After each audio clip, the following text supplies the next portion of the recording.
idol, trabaho natin ngayon ay magka-cutting tayo mga idol, no? Ito yung mga shoot mga idol, no? Kailangan natin itong putulin mga idol, no? Para kasi yung nutrients kasi babawasan. Alam na pag nagsisimula na siyang guys, mumunga. Kailangan itong tagalin itong mga shoot. Ayan mga ka-idol. Pasensya na mga ka-idol, no? Wala tayong paghawak ng kamera.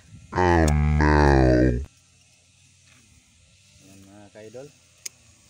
Daming shoot.